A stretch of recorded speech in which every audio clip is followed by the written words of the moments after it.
Good morning, good morning. There we are. Hey, it's great to see you all here today. Welcome to Discover. Good morning to everybody that is watching online. Hope you're having a great morning so far. This is the day the Lord has made. Let's rejoice and be glad in it. We're going to sing this first song about the relentless love of Jesus for us. So sing with us, please.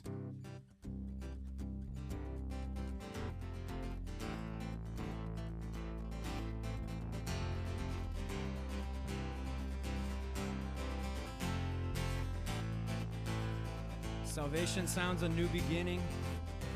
Salvation sounds a new beginning. As distant hearts begin believing, redemption's bid is unrelenting.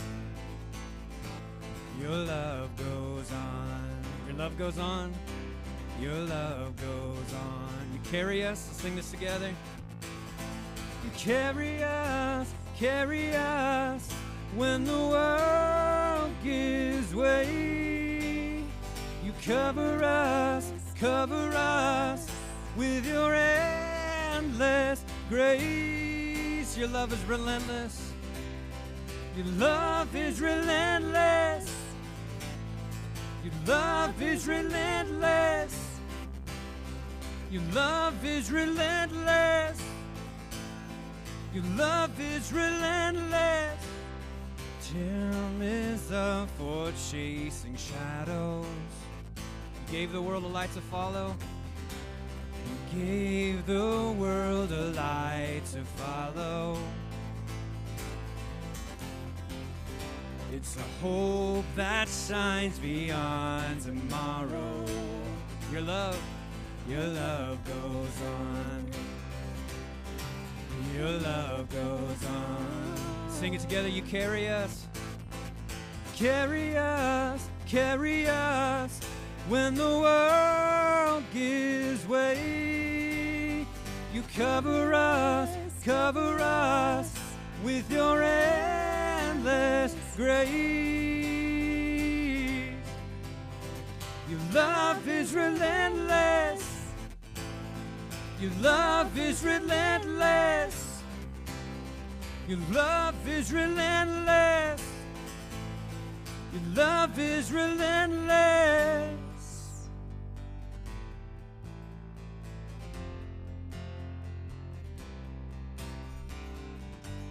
Tearing through the veil of darkness, breaking every chain, you set us free.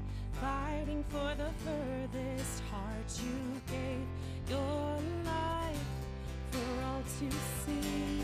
Tearing through the veil of darkness, breaking every chain, you set us free.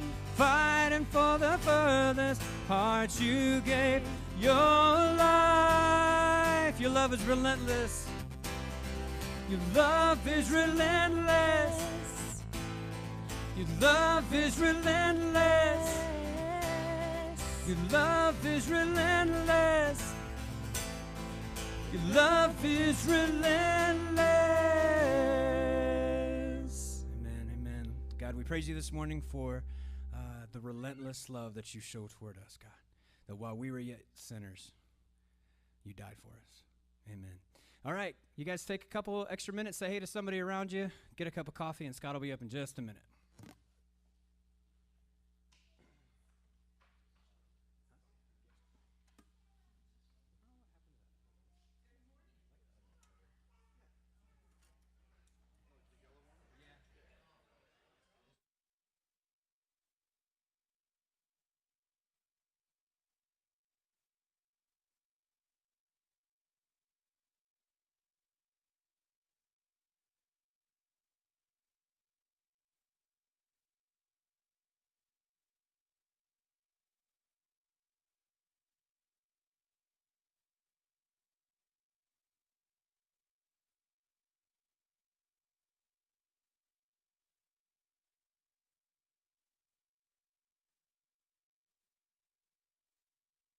Morning. Good morning, everybody.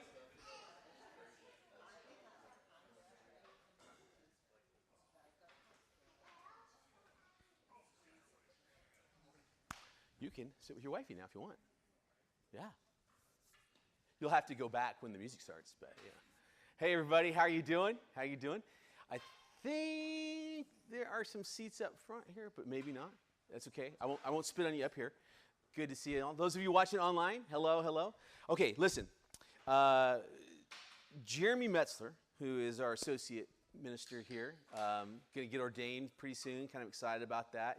The elders laden him this past week with his ordination council questions, and I was going through them all, and it's pretty funny. I was looking at this thinking, I can answer, I think, all of these questions now, but I've been doing this 30-something years, and I'm looking at all of this stuff thinking, Jeremy's got some studying ahead of himself. So he decided to take some vacation. He is literally on a cruise boat in the Gulf of Mexico right now. So huge shout-outs to James Cuenca over there, manning the whole tech world back there this morning.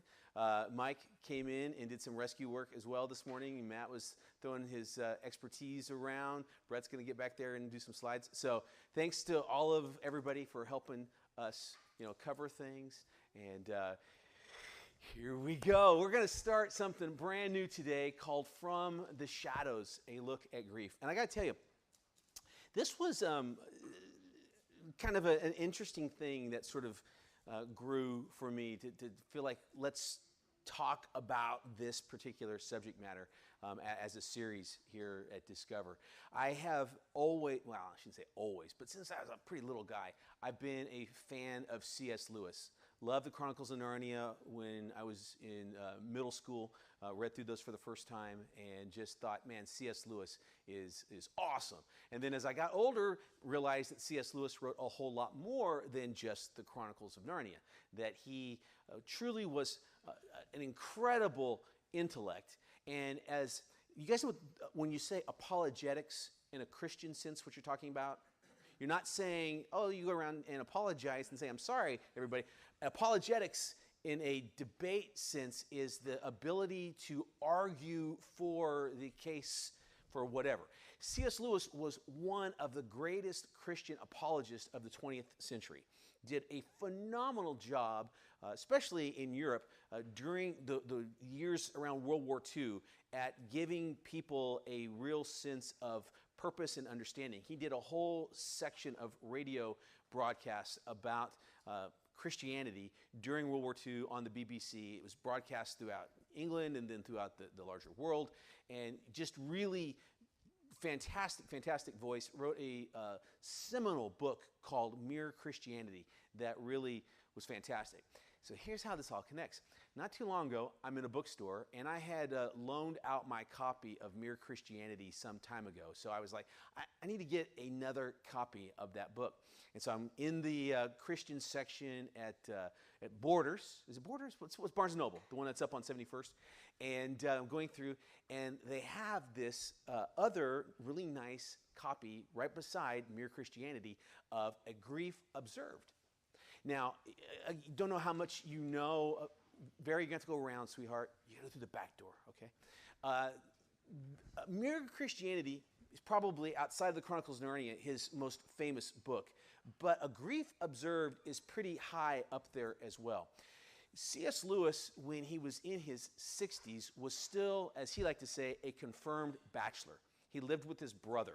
He was a college professor when he wasn't a writer or speaker at Oxford University and then later Cambridge.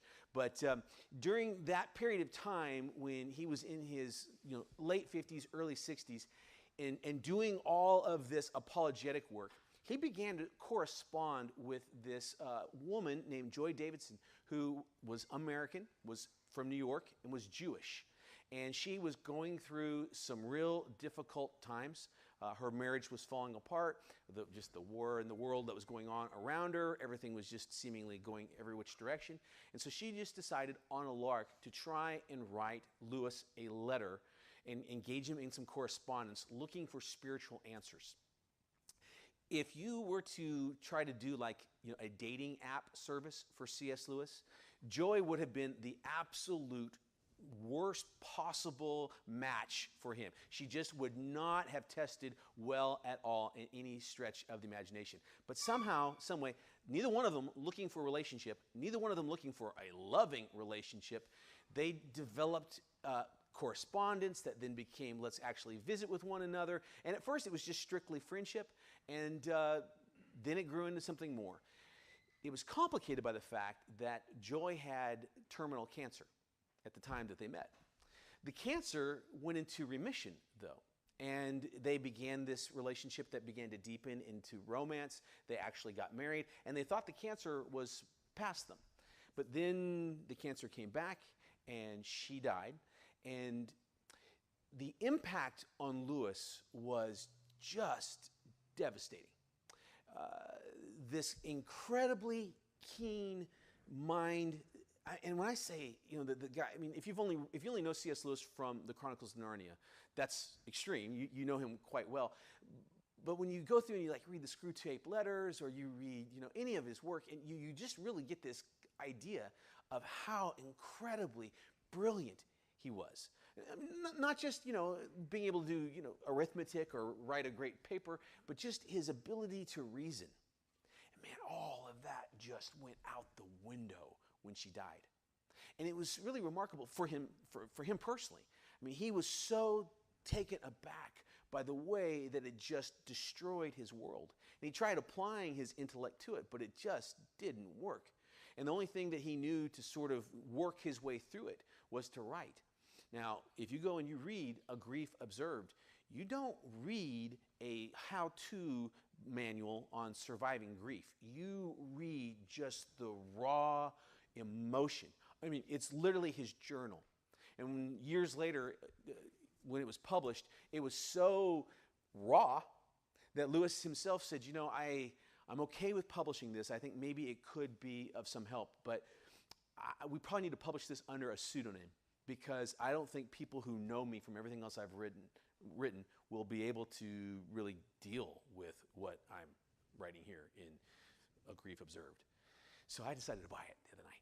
Well, this was not the other night, this was a couple months ago. And started rereading it again. I read it years ago, but hadn't read it again in some time. And just like it had done before, it rocked me again. And I just thought of the journey that we've been on as a church over the last 5 or 6, 7, 10 years, maybe even longer than that. And just thinking about our church is relatively small numerically. I mean, there are some churches that are have been around a lot longer than us. They have fewer people, but for the length of time and the amount of people that we have, it's not by any stretch of the imagination a big group. And yet the amount of grief that this church has endured is pretty phenomenal. And as I started thinking about this series, I thought about some of the things that I've said to you guys over the years about grief. And I've thought about where my understanding and comprehension comes from. And in some respects, some of the stuff that I read from C.S. Lewis all those years ago and then have been refamiliarizing myself with, that has influenced a lot of what I've shared. But as I went back and I thought about it, and I thought, man, do I personally, forgive you guys just for a minute, sorry, just honestly, from my own perspective, do I really have a good handle on grief? Do I really grasp it? Do I really get it? I mean, deal with it, sure, but do I understand the totality of it? I was thinking about when I thought, I'm going to do this, I'm going to talk to you guys about this. I thought about when I first encountered grief as a church employee. I was not a pastor at the time. I was a youth pastor, really early into my career. Now, I had grown up in a very large Southern Baptist church. My dad had been a pastor for most of my adolescence and childhood. I had sat through a couple of funerals before, but I had never ministered to somebody who was dealing with grief. I didn't realize that until the moment happened, but I was 22 years old, recently married. Cindy and I were getting our life established, and it was pretty idyllic. My job was hanging out with the teenagers at the church and just kind of, being that fun-loving, happy guy that took them on campouts and to amusement parks and to Christian rock concerts. So my whole thing was pretty thumbs up, I even talked like everything was tubular. It was great. And then in our church, it was a really cool season for that church. It had been around for like 70 years, and it had always been about the same size that Discover is now. And then all of a sudden, it just took off. which most churches don't do at that length of life. They don't all of a sudden go from being 50 people to 300 people. But all of a sudden that church did. And hiring me was part of that growth thing. Because they were growing, they said, hey, let's get someone in here to work with our young people. And so it was a really fun time. Everything was exciting and fresh, and everything was really happening. And there was a great family in that church named the Jameses.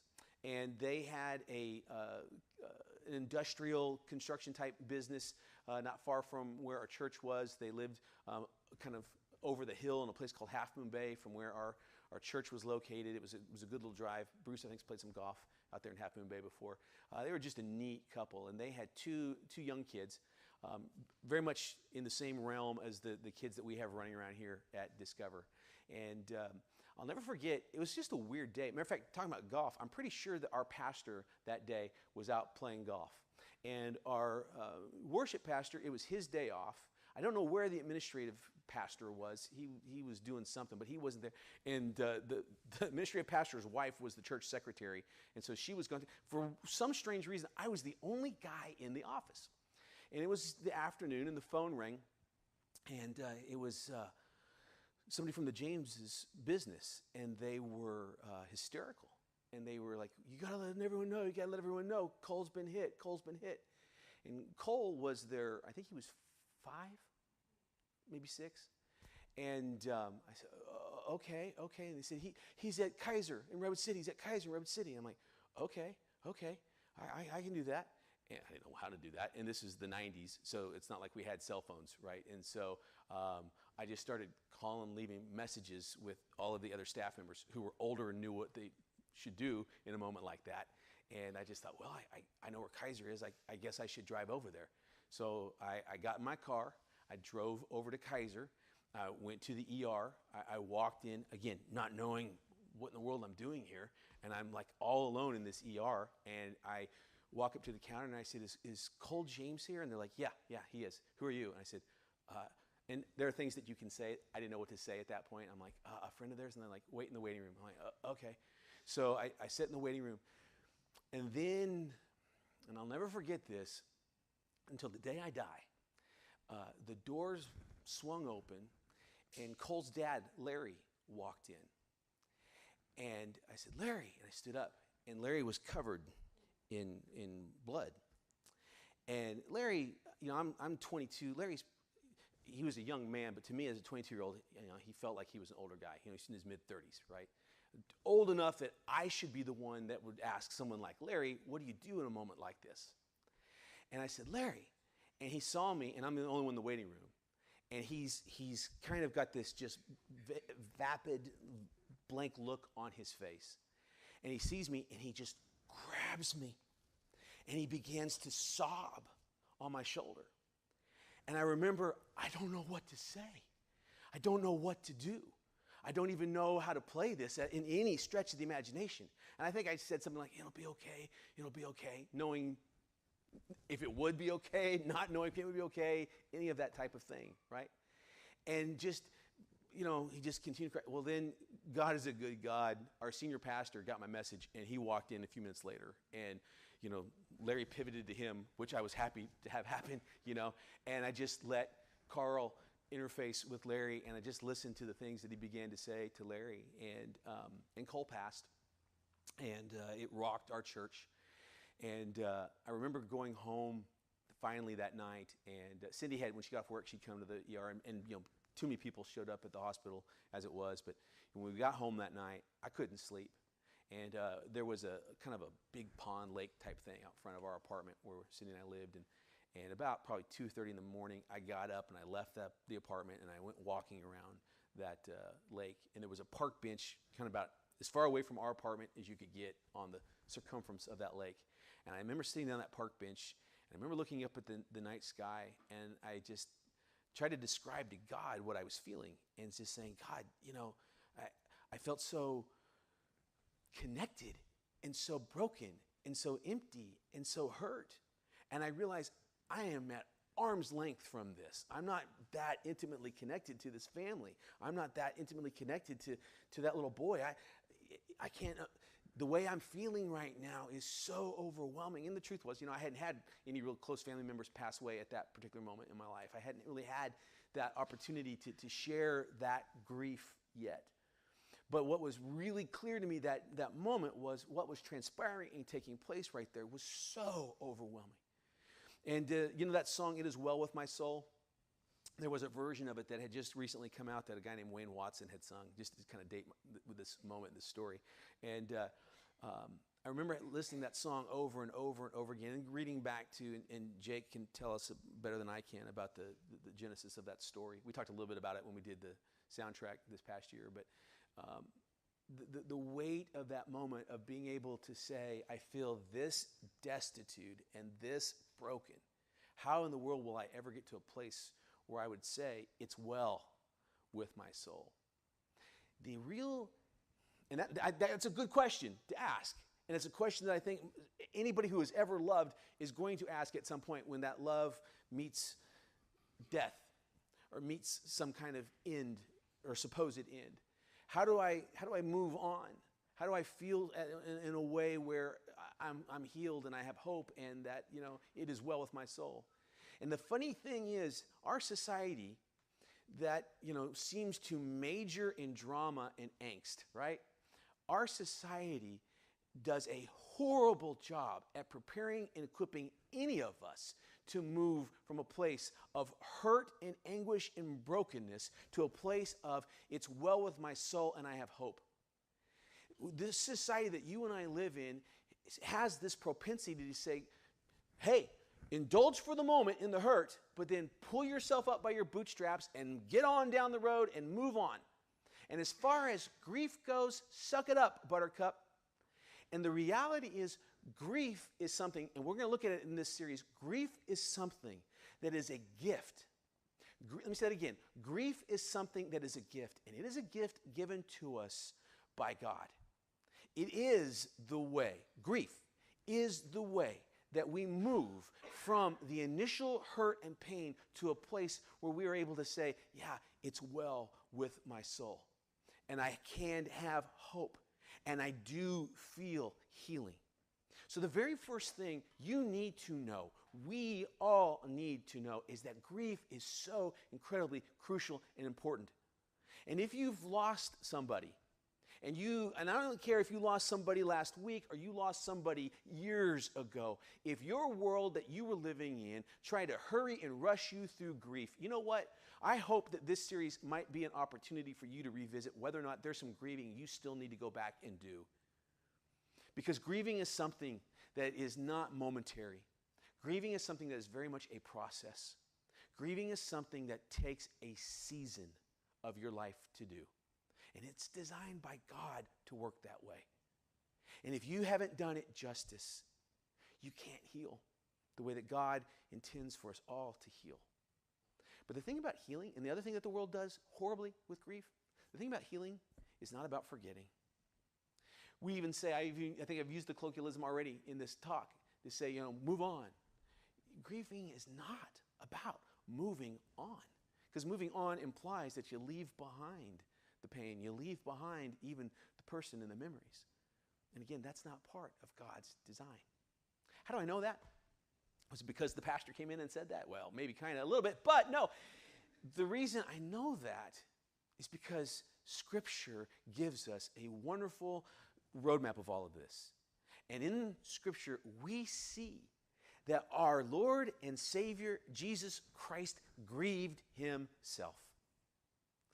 You guys all know John 3:16, the most famous verse in the Bible, right? But do you know another verse found in the Bible that's almost as famous? It's the shortest verse in the Bible. Anybody know it? I know you do, Wayne. What's the shortest verse in the Bible? Jesus wept. 2 words. And powerful and poignant words. Where we get a front row view of Jesus grieving.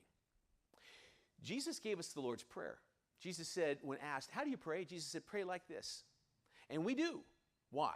We pray because Jesus said, do it like this. Jesus gave us an example of something really important, prayer, really important for us as Christians. We follow his example. We forgive those that wrong us. Sometimes it's hard, but we do it. Why? Because Jesus, when hanging on a cross, being nailed to that cross by all of us looked up at his father and said, let's forgive them. They don't know what they're doing. So we forgive, right? So if in multiple opportunities and places we see where Jesus did something, modeled something, and we say we should emulate the pattern, guess what we should do with grieving? Emulate the pattern. In the book of John, the 11th chapter, we see where this grieving thing happens. It says, now a man named Lazarus was sick. He was from Bethany, the village of Mary and her sister Martha. This Mary, whose brother Lazarus now lay sick, was the same one who poured perfume on the Lord and wiped his feet with her hair. So the sisters sent word to Jesus, Lord, the one you love is sick. So several things that are implied here in this passage. One, we see where they live, Bethany. It's a suburb of Jerusalem. It's not far away. Don't know if, Janelle, you visited Bethany, but you were close. It's not close to where, Jesus' kind of place of operations were up in Capernaum, up in the north, right? So this is a distance away. And with its close proximity to Jerusalem, remember, we've talked about how remember we did all of that conversation about Nicodemus and the Sanhedrin, right? And we saw just a few chapters before this, what did the Sanhedrin, what were they taking up? What was the conversation that they were hearing the Pharisees make a presentation to them about? We need to get rid of Jesus. We need to do whatever it takes. And if that means picking up big rocks and throwing them at Jesus in order to stone him, we need to do that. And anybody that's with him, they're going to be collateral damage. They're going to get it as well. So when Mary and Martha send word up to Jesus to say, hey, our brother Lazarus is sick, they're saying to him, so we need you to come down from where you are to where we are and take care of this situation. But it's a little dicey moment for Jesus to go back to that place. Because there's people there that don't care too much for Jesus. They're kind of like, we'd love to get rid of you, right? And just in case Jesus might have forgotten that, his disciples who are all with him, who get to go with him wherever he goes, they pointed out to Jesus in the following verses here. They're like, yo, Jesus, we can't go back to Bethany. You know where Bethany is? It's in the burbs of Jerusalem. They got big rocks. If they throw one at you and it misses, it's probably going to hit me. Let's not, no, right? And the reason they're even having this conversation is because, man, they're remembering the little scene that's been described where Mary was pouring the perfume all over Jesus' feet. And Judas was like, you know how much we could buy for that? They've seen that whole little exchange. They know that Jesus feels really close to these three people, this little family, this brother and these two sisters. He is in community with them. Real life, authentic, biblically functioning community. It's declared, it's formal. They've spent many nights in their home together, enjoying their favor and eating together with glad and sincere hearts. They've done that. And the disciples are like, oh, man. And Jesus says, well, you know what? We're going to do something about that. Not right this second, but we're going to do something about that. And his disciples are like, oh, boy, here we go, man. Okay, we're going to go to our death. I know it. I mean, so they've got a really bad feeling about the whole circumstance and situation. But Jesus says, we're going to deal with it. We're going to go. But not right now. And the guy said, wait a minute. Jesus, if we're going to go, we need to go now. He's sick. He's been sick for a bit. They've already sent messengers up here to get to us and say, hey, come on, Jesus. And you're not wanting to immediately, pack everything and have us head out. We need to get there if he's sick. Come on. Jesus says, we'll go. Just chill out. And so they wait a little bit. And then Jesus says, okay, now let's go. And like, okay. Don't know what that little delay was for, but all right. They go. Well, during that delay, Lazarus died. He died. And when Jesus and the disciples get close, someone sees him coming into town, into Bethany, and the messaging network starts, hey, Jesus is coming. Hey, Jesus is coming. And the two sisters, who, by the way, are like some real textbook personalities there. Martha is, there's a type of personality that we know that gets addressed by a certain name these days. And I don't want to say it because we have someone in our community who has that name and does not reflect that at all. You don't. But you know who I'm saying, right? Martha is, that kind of person who has strong opinions about things, right? And she hears that Jesus is coming, and boy, she makes a beeline. She heads right for the city gate, and she finds Jesus, and she's, where were you? If you would have come, my brother would not be dead. Where were you? And the disciples were like, ooh. Normally, the disciples would, somebody in that disciple group, because they've all got big mouths, would say to Martha, hey, yo, you're talking to Jesus, chill out, right? But they can see, we ain't messing with Martha right now, no, right? And she's grieving. She is grieving. And Jesus lets her vent. So Martha then turns around and goes back, and Jesus and the guys, they kind of come up slowly. And then Martha says, Mary, Jesus is here. Now, Mary's kind of the other end of the spectrum. She's the emotional one, right? She comes out, and she's just collapses in front of Jesus. Just collapses. Just kind of like Larry James did that night with me in the ER. Just sobbing. Just sobbing. And the text starts this way. When Jesus saw her weeping, and the Jews who had come along with her also weeping, he was deeply moved in spirit and troubled. Where have you laid him? He asked. Come and see, Lord, they replied. And there you have it. Jesus wept. The problem with it, it's cool that it's two words because that makes it really pop. But the problem is, it's not like I see. It's not that. This is Jesus sobbed. This is Jesus bawled. This is Jesus cried so hard that, he shook. You know how that cry goes, right? You ever felt that cry? You're crying so hard, you just, and you feel it in your lungs, That's what Jesus is doing here. And we know that because look what it says. It says, then the Jews said, see how he loved him. They see Jesus' response and they say the only way somebody responds like that is if they really cared deeply. Look, Jesus is sobbing. But some of them said, could not he who opened the eyes of the blind have kept this man from dying? Ooh, a little bit of a zinger here.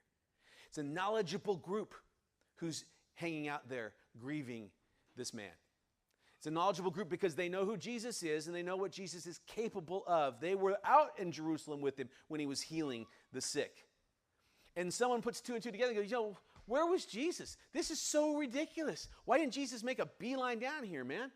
I mean, they don't know it, but Jesus could have teleported. I mean, didn't need the Starship Enterprise. He could have transported right there and, healed the fever before it ever got there. But they can put two and two together enough to think he could have healed him. Now, this is interesting, right? Because all they're thinking in their minds, because they've never seen at this point any kind of like resurrection thing, right? All they're thinking is Jesus has the power to take those that are sick and heal.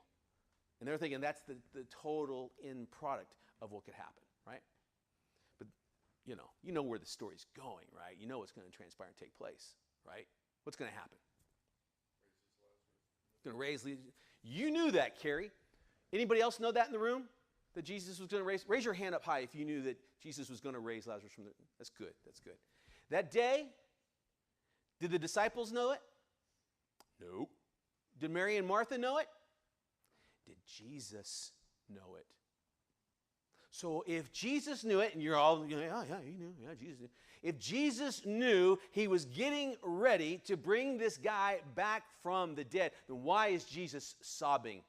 Why is Jesus weeping? Why is Jesus grieving this death of his friend? Yeah, human aspect of Jesus, but it's also the divine as well. Jesus, in a personal sense, and this is what Carrie is saying, Jesus looked and Jesus is touched by the hurt. He is touched by the loss personally. He looks at it and he feels broken at a personal level by what's happening here. But there's also the divine as well. There is this is the best.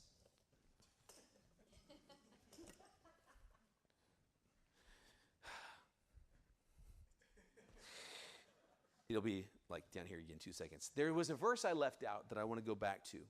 When the messenger showed up and said, let's go, and the buddies all said, yeah, let's go, and Jesus said, let's chill, this took place. So this is before they went. The little part at the top, that's my little commentary, before they actually left.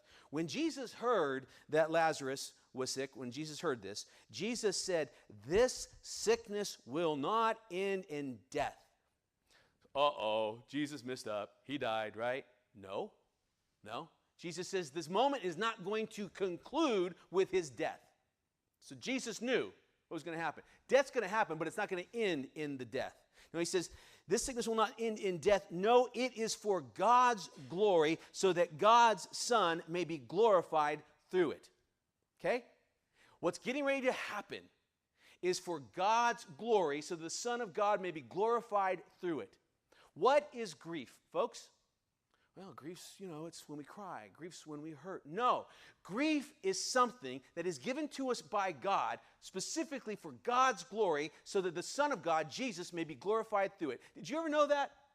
Did you ever realize that the way that you feel, the way you want to respond when somebody that you love is no longer present in your life, that emotion, that feeling that wells up that you don't even know where it's coming from, but boy, is it huge. It is designed and put there by your Creator for His glory so that His Son may be glorified through it.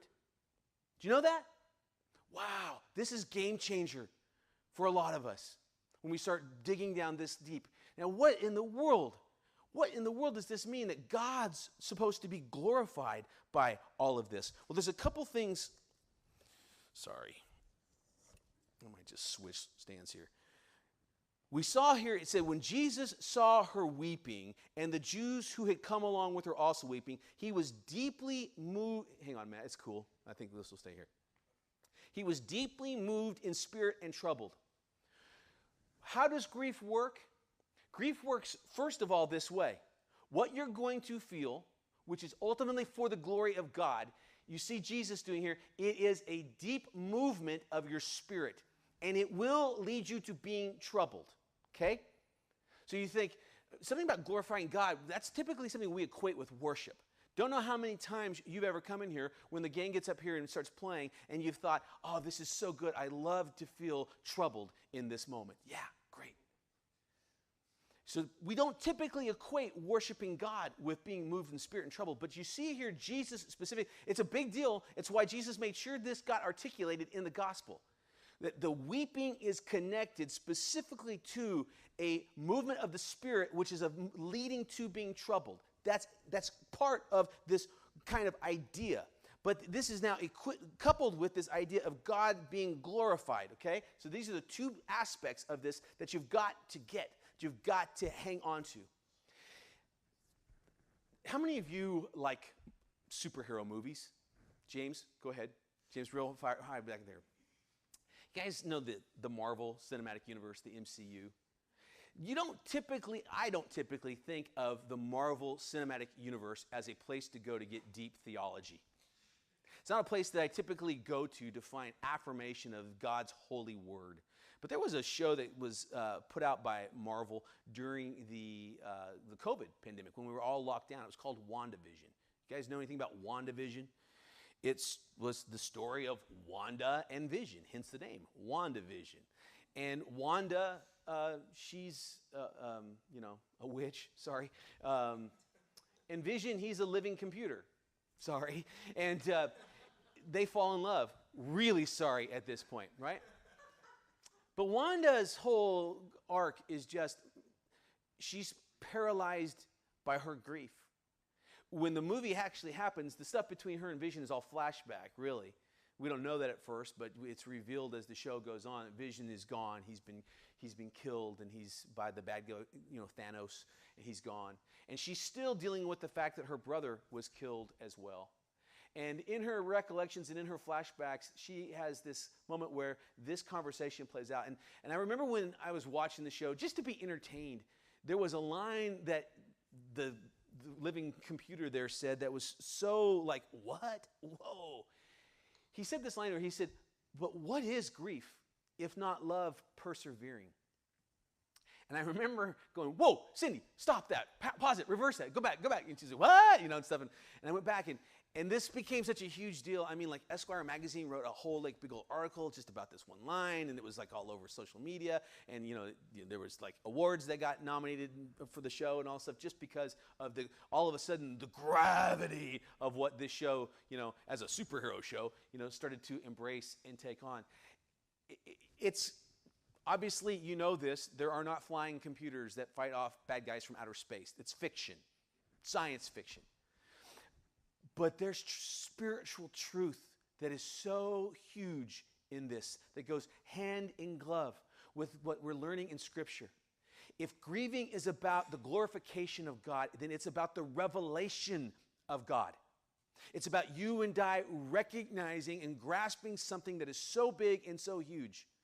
Why are we allowed to be involved as God's creation in relationships with children and parents, with spouses and friends? Why are we given the capacity to know love in the first place? We're given those opportunities so that we, as God's children, might begin to understand something huge and powerful about Him. About Him that is a fundamental building block, not just for this life, but for our eternal existence. This is, I've told you this many times, this temporal little life that we're living now, these 60, 70, 80, 90 years that we're all going to be here, these are just a warm-up lap. Just a warm-up lap for the real existence that is to come. And there is something, I don't know what it is, but there is something in that existence where we are going to need to grasp and understand the selfless nature of God's love. And so we are given this opportunity to sample it and taste it on a regular basis. You know what love is. You know the passage from 1 Corinthians, but let me just make sure. Love is patient. Love is kind. It does not envy. It does not boast. It is not proud. It is not rude. It is not self-seeking. It is not easily angered. It keeps no record of wrongs. Love does not delight in evil, but rejoices with the truth. It always protects, always trusts, always hopes, always perseveres. Love never fails.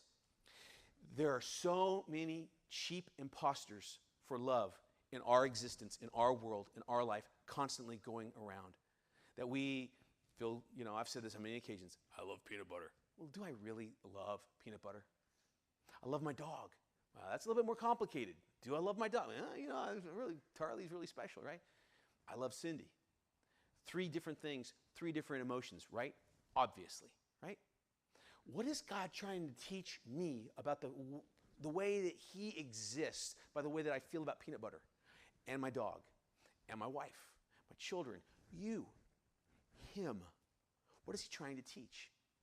He's trying to teach me this. This is 1 John 4, 7, and 8. Dear friends, let us love one another, for love comes from God. Everyone who loves has been born of God and knows God. Whoever does not love does not know God, because God is love. We are given the chance to love in this temporal world so that we might understand Him better. And grief is the way that love gets imprinted on our soul when that relationship comes to a stop. The relationship comes to a stop, but the love doesn't. When somebody that you cared for stopped being a part of your life, whether it was they moved away or they passed away, you didn't quit loving them. The whole reason that it felt that way, the whole reason that your spirit was moved and you were troubled was to make sure you recognized that love didn't end, that love continues, that love pushes through. That's the grief, right? It's love persevering. It's a power unlike anything else in this world, and it is not to be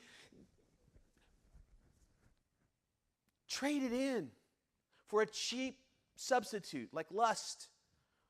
It's not selfish in any regard. It is the beauty and essence of selflessness. And that's such an incredible gift that God has given to us. The reason that Jesus hung back is because He said, let's let this play out a little bit. Because this is going to be a great moment for everybody to realize just how much Lazarus means. To me, to you, to all of us. And we'll let our spirits be troubled. We'll feel the Spirit move even. And it'll hurt. And we're not going to rush through it. We're going to let it linger.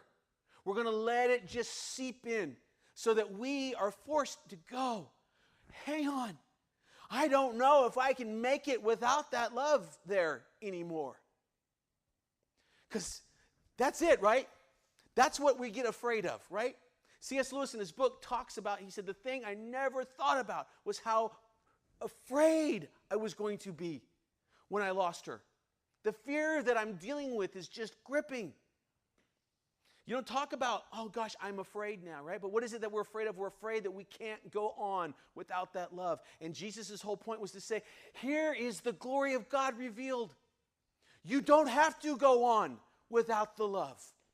And the grief imprints that on you. If you do it right, if you do it healthy, in just the same way that love can be perverted and we can get cheap, sick substitutes that don't do it justice, guess what else can be? Grief. And we'll talk about that in the weeks to come. The difference between good grief, godly grief, healthy grief, and bad grief, unhealthy grief. We'll talk about those things. But in this moment, you need to know that good grief is something, it's not fun. It will never be fun. It causes weeping, but it is good. It is good. Because ultimately, at the end of the day, what it shows us is how much we are loved and how deep that love is. And the joy and beauty of love is that it never ends. It is God. God is love. It is all those wonderful things. So, that's why Jesus said, one of Lance's favorite verses, blessed are those that mourn, for they will be comforted. If you don't recognize the nature of love and the revelation of grief driving us toward love, this verse will never make sense, ever. I'm mourning? How am I comforted in my mourning? Because I'm hurting. I'm broken. I'm torn. I'm sad. I'm angry. Where's comfort in that? Right? But what if all of that is to make me see just how beautiful the love is? There's where the comfort comes. And then that's why, as the psalmist said, and this is how we end, you turned my wailing into dancing. You removed my sackcloth and clothed me with joy, that my heart may sing to you and not be silent. O Lord my God, I will give you thanks forever. I remember, not just with Larry, I remember with others that I've had the opportunity to be with. I remember talking to the two of you guys, and the only thing I could tell the two of you was, you'll be with Copeland again. And that's comforting. But you know what's even more comforting? Is to know that Copeland is with him right now. Copeland is with him right now. And, I can't make that promise for everyone that's ever died. But I can make the promise of absolute certainty that our God right now is looking down on all of us, filled with his love. And he wants that love to be a healing agent that comes in and is the balm in Gilead. I don't know. I've never been to Gilead. I don't know what that really means. But the scripture seems to indicate that that's a pretty sweet, wonderful aphrodisiac that he gives to heal. It's a salve. Again, I'm not sure what a salve is, but supposedly it's a good thing. It's a great, great medicine. The hurt will still be there. The tears, the missing, the wanting to be with each other, it'll still be there. But it's coupled with that sense of that love never ends. And that love is a healing agent. So I want to invite you over the next 3 weeks to walk on this journey with me, okay? And we're going to unpack this subject in a way that won't always feel good, but it will be good. And I think at the end of it, what you and I will have is such a much more deep understanding of what God's doing, and even an appreciation for the fact that Jesus said, follow my lead on this. Watch how I do this. This is how I did it when I grieved. I did this for a reason, so that you might see and you might understand the bigger picture. Trust me. And by that, I think when he says trust him in this, he's not saying trust him that, we won't hurt, but trust him that he will heal. Trust him that he will heal. Would you pray with me today? Father, man, I just thank you for loving us, and I thank you for your grace, and I thank you for your mercy. And I pray this morning, as we think about the people that we've lost, as we think about the people that we love, I pray that we would recognize that we get to hang on to the love. And that's a gift from you. And that even our memories of that love are given to us to remind us that that love continues. that it was all of those things that we read about in 1 Corinthians, if it was real. And that love itself has the power to grow. It has the power to deepen. We don't have to forget. We don't have to move on. We never do. But we realize that love actually can mature over the course of our continued lives, because you are there to continue watering it and growing it and making the memories deeper, making them more significant. God, I pray that we would cling to that this morning, and we would cling to the trust that we have in you to know that you are taking us to something that maybe we don't understand right this second, but you think it's really important that we go through this. You think it's really important that we live through the pain and the hurt so that we can understand you more. We can see your glory. We can taste the fullness of your love. May we trust you that journey is one that we do have the capacity through your strength to get through, and that it is also a journey worth taking. Oh God, I pray that the best I know how. In your name, amen.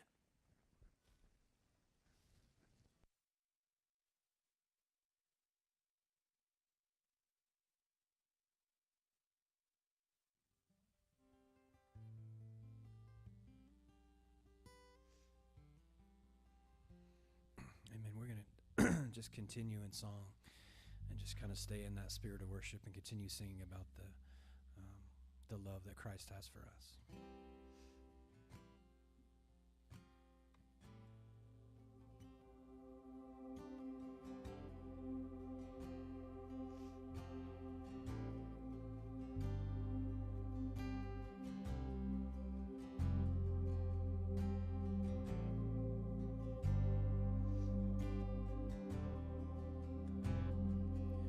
Sing your love is extravagant. Your love is extravagant.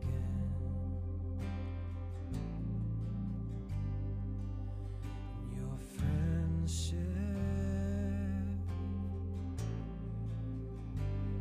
it is intimate.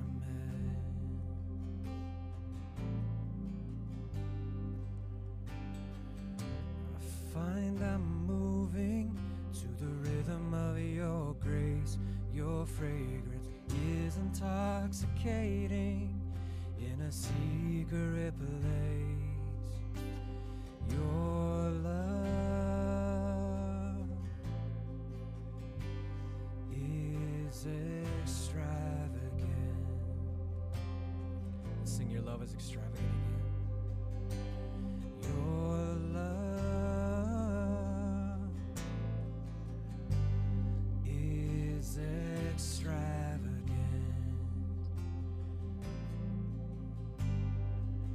in your friendship.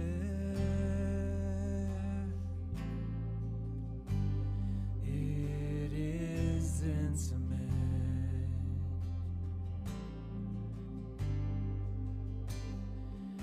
I find I'm moving to the rhythm of your grace. Your fragrance is intoxicating in a secret place. Your love is extravagant. Spread wide. Spread wide in the arms of Christ. He's the love that covers sin. No greater love, no greater love have I ever known. You consider me your friend, capture my heart again. Your love is extravagant, and your love is extravagant. Your friendship is intimate. Your friendship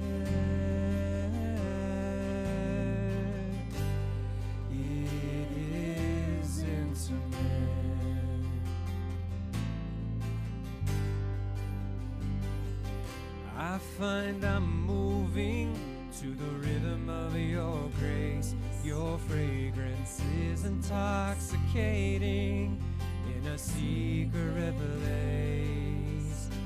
Your love is extravagant. Spread wide. Spread wide in the arms of Christ. He's the love that covers sin. And no greater love have I ever known. You consider me a friend. Spread wide. And spread wide in the arms of Christ.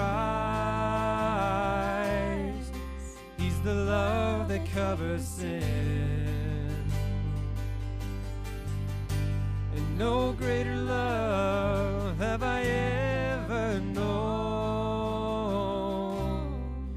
You consider me a friend. Capture my heart again. Capture my heart again. Capture my heart again. Capture my heart again.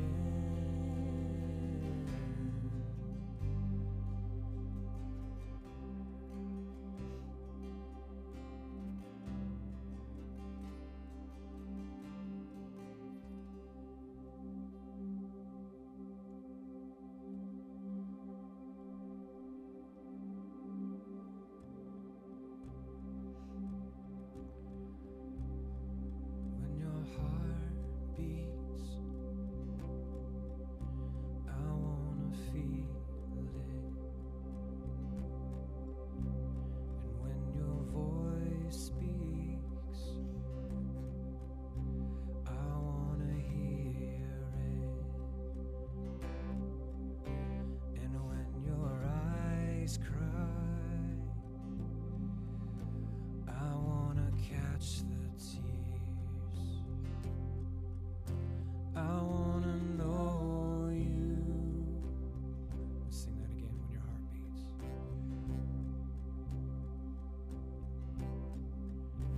And when your heart beats, I wanna feel it. When your voice speaks. And when your voice speaks, I wanna hear it. And when your eyes cry, I wanna catch the tears. I wanna know you. When you breathe, Lord, I wanna breathe with you. And when you breathe, Lord, I wanna breathe with you. And when you make a move, I wanna move with you. When you're calling, and when you're calling, I wanna answer you. I wanna know you.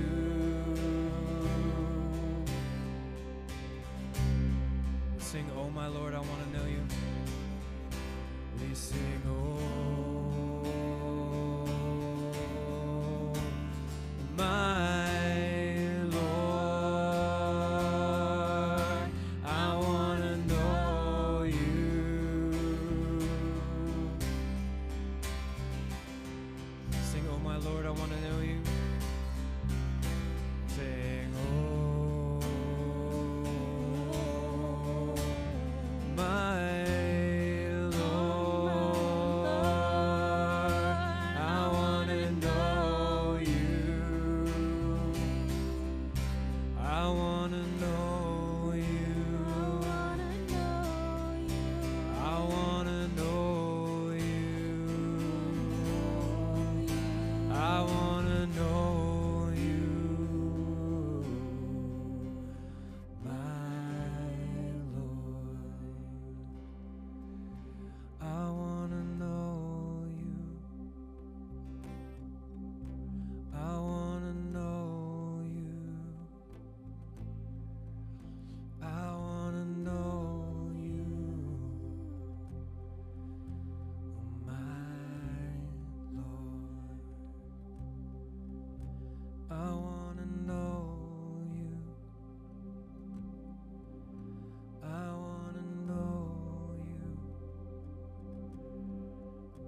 praise you. We thank you for your love that you have for us, God.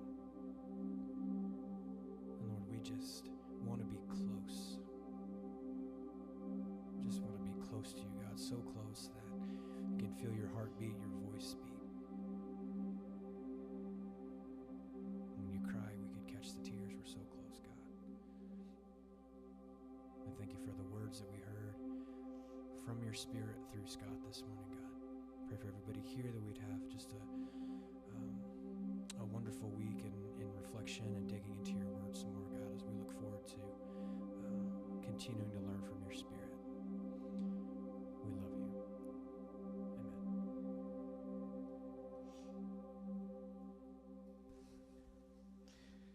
So as the song said, I want to know you. If the idea of grief ultimately is really about the revelation of God, it's about revealing to us who God is and having that love so present.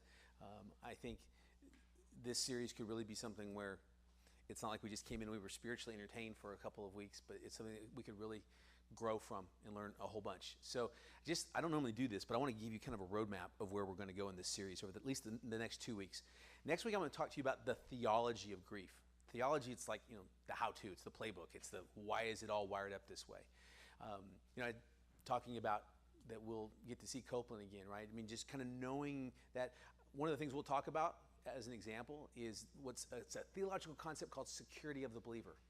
And, that once you start a relationship with Jesus Christ, you're saved not by what you did, you're saved by what he does. And so that security comes not from how you behave subsequently, it comes from what he did. We'll unpack that and many other things, but that's kind of how you can look at it and say, I have faith and I have certainty in certain things with regard to this theological construct. But there's going to be things that, questions, I shouldn't say things, there's going to be questions that I think if you think about this very long, you're going to think about, you're going to come up with. And what I would really just exhort you and encourage you to do, send me those questions, okay? More so than we've ever done. And if you're watching online, the way to do this, email works great. My email, I'll freely share this with you. It's real easy. It's scott.owens@discoverchurchonline.com. That's a lot to type. I get it, but it's a pretty straightforward email address. If you think, what was that again? Just go to our website, go to the About Us page, and then click on my bio, and it'll pop up there, and you can see it. Say, how does this work? What about this? How does that happen? You can do that this week, before this message on the theology of stuff. You can do it afterwards, but I want to encourage you to send that. And if you know it, you can text my phone number. You can text me. That's listed there as well. Either way, reach out. Send me your questions, okay? Because this is a really weighty subject that we haven't looked at a whole bunch. After that, the week after that, then we're going to get into, okay, biblically then, how do we grieve? What's the healthy way to grieve? Unfortunately, as I said in this message, there are a lot of unhealthy things that get thrown at us. Grieve this way, grieve that way, don't grieve this way. We're going to look at what the Bible has to say in following that pattern that gets us to that place of hope and healing.